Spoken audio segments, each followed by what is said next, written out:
Guys,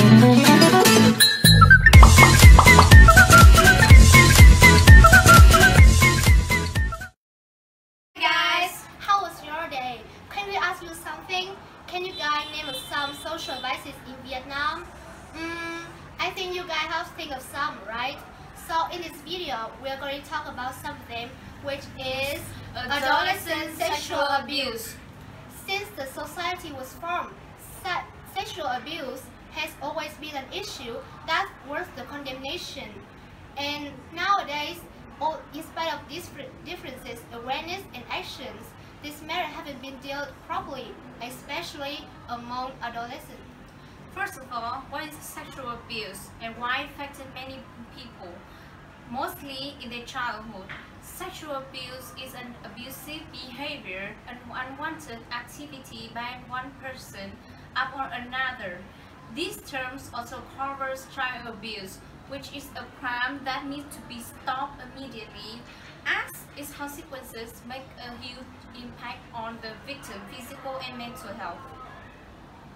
In Vietnam, child abuse is an evil which still happens every day, but the law on child abuse is still ambiguous, is still very vividly, and some forms of sexual abuse are not even considered a criminal offense. For example, the fine the molester has to pay just too low for their crime.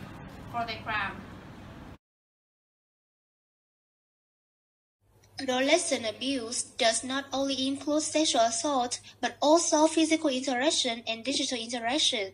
Physical interactions, such as exposing oneself to a minor, intercourse, fondling, or sex trafficking, and digital interaction like producing, owning, or sharing pornographic images, obscene phone calls, and text messages. The educational environment is not an exception. Most of the sexual abusing cases in school involve teachers and teenagers. Many teachers have been in prison for raping and abusing the student, even impregnating them. In 2018, Vietnamese police recorded 1,547 child abuse cases, but due to the cultural secrecy around abuse, the real number are suspected to be much higher. It is said that 1 out of 4 girls and 1 out of 6 boys suffer from child abuse, which is an alarming statistic.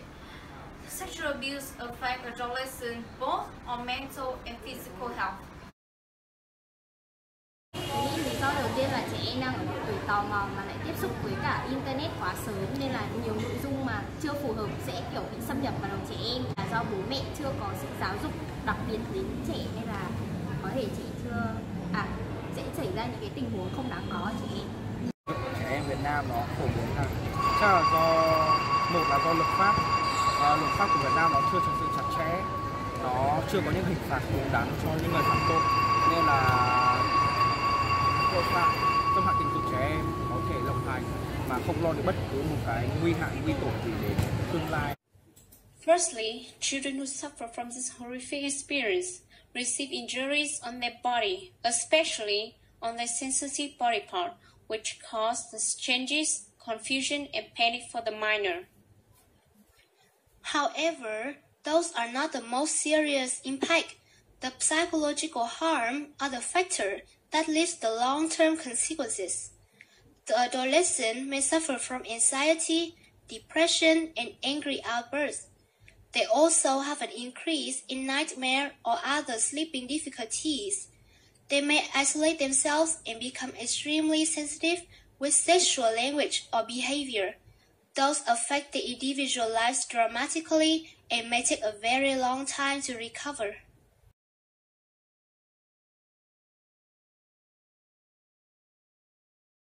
To prevent this incident from happening again, we need, especially teenagers, must raise their awareness as well as learn how to protect themselves every day.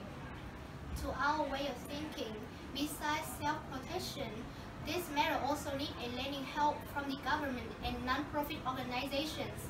The law on sex abuse must be stricter and more deterrent, and the minor who suffer from this must be offered psychological help and cares so that they won't feel lost and alienation. They need to be sympathized and listened. Hope this video was helpful, and let's connect our hand and make this community a better place to live.